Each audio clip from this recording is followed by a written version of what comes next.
My name is Sarah Hazlehurst and I'm making a statement to the Pension Board here at County Hall about the petition that we've produced in Brighton and Hove about divesting from fossil fuels. I've just come out of the Pension Board meeting and myself and Councillor Tom Druitt from Brighton and Hove made our speeches, but unfortunately we were prevented from filming inside the meeting.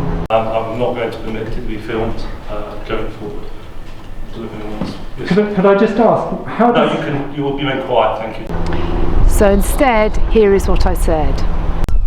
I'd like to explain why I have become involved in the campaign to divest the pension scheme. Although I live in Brighton, I've worked for East Sussex for nearly 20 years and trained teachers and in schools around the county. I've also worked with or for children and young people in teaching, youth work and other roles in East Sussex and beyond. I'm a member of the scheme and due to receive my pension in less than 2 years. My pension, which I worked hard for many years, is being invested in things that will harm the futures of young people I've helped. I don't want to contribute to jeopardising their futures or those of my children and 4 grandchildren, or indeed anyone else around the world. I feel disenfranchised as a member of the scheme whose views are not being listened to. As a resident of Brighton, I'm also frustrated that none of our councillors are on the pension committee, despite our council staff paying in about 1/3 of contributions. After over 8 years of campaigning by people from across the area, the fund has reduced the amount it invests in fossil fuels, but it still has tens of millions of local people's pensions in them. Unison, Brighton University and East Sussex County Council have all made various statements about the climate emergency, but I see little point in institutions making such statements unless they act as though they mean them. I think we're all aware that the climate emergency is happening now and the window for reducing global heating to 1.5 degrees is very small. We collected the majority of signatures for this petition in the streets of Brighton in the last few weeks, and if we had had time and resources we would have got many more.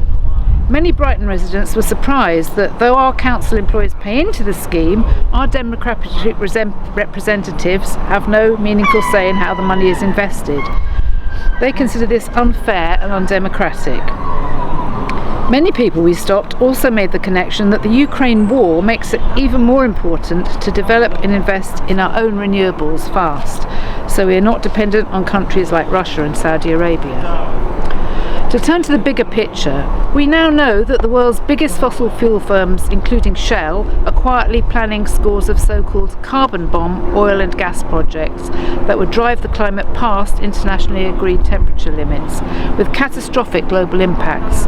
Shell safety consultant Caroline Dennett very publicly resigned this week over their disregard for climate change risks, saying, "We must end all new extraction projects immediately and rapidly transition away from fossil fuels and towards clean, renewable energy sources."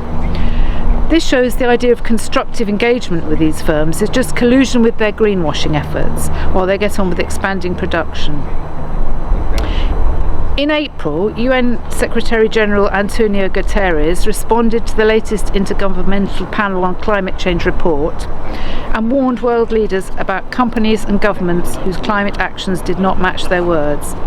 Simply put, they are lying and the results will be catastrophic, he said. Investing in new fossil fuel infrastructure is moral and economic madness.